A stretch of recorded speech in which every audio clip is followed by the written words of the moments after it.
Hey, and welcome to The Explainer.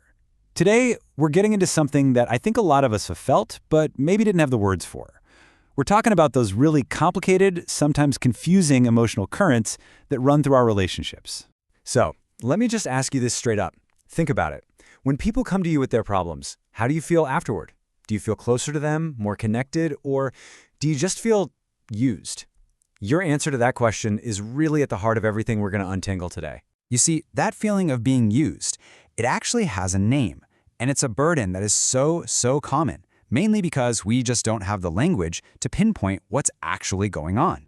It's that feeling, right? That total exhaustion after a conversation, the feeling of being treated like a human dustbin.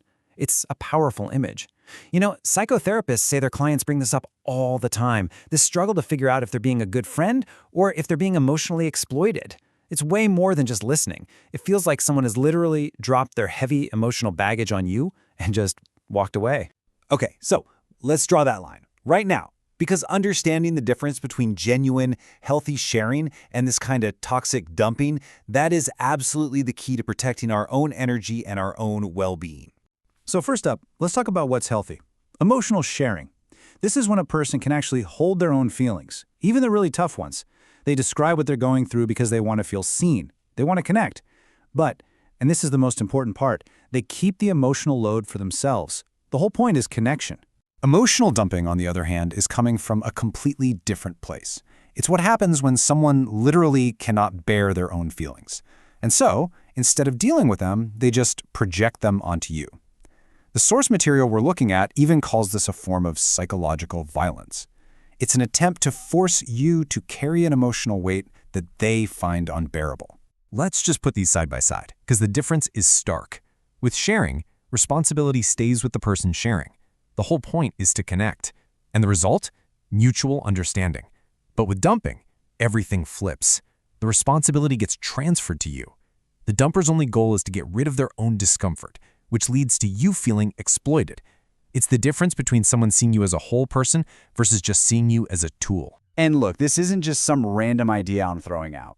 This distinction comes straight from the work of psychotherapist Juha Klaavu. He says that understanding this is absolutely fundamental to figuring out whether our relationships are healthy or not. So let's go a little deeper on that last point, because this is really the core of it all. The difference between being treated as a subject versus an object. I mean, this quote from Klaavu just says it all, doesn't it? In a healthy relationship, you're seen as a subject, a separate person with your own thoughts, your own feelings. But an emotional dumper, they see you as an object, an entity that's just there for their use. So after one of those really draining conversations, this is the only question you need to ask yourself. Did I feel seen or did I feel used? Honestly, the answer will tell you everything. When you're being treated like an object, your whole identity, your true self, it just gets completely ignored. Your feelings are invalidated, your own separate existence is basically rejected. And as the source material points out, this isn't just bad manners. It's a deep kind of emotional rejection. Okay, so where in the world does a dynamic like this even come from? Why do some people become dumpers, and why are others willing to be the dumping ground? Well, so often, this pattern gets locked in a long time ago, back in childhood. It often starts with this really sad four-step process. Step 1, a parent just can't handle their own feelings.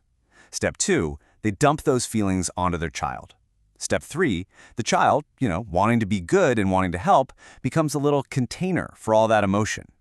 And then, Step 4, that role becomes their unconscious job description for life. It's just what they think relationships are supposed to feel like. And we have to be crystal clear about this. This dynamic is not love. It's not a sign of a special bond. The source documents are very specific.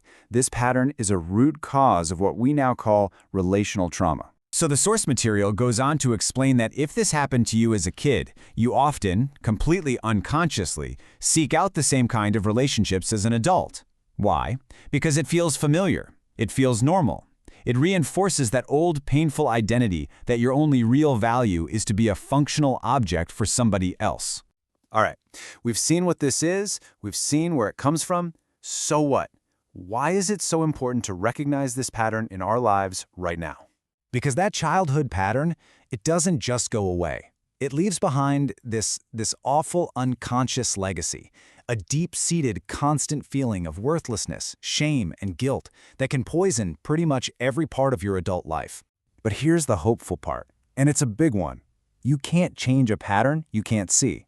So just by understanding this, just by having the words for it, sharing versus dumping, you've already taken the biggest, most powerful step you can to break that cycle. Awareness. That is where the freedom begins.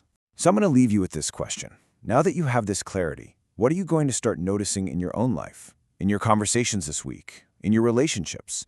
Are you being seen or are you being used? The answer, well, it really could change everything. Thanks for joining me on The Explainer.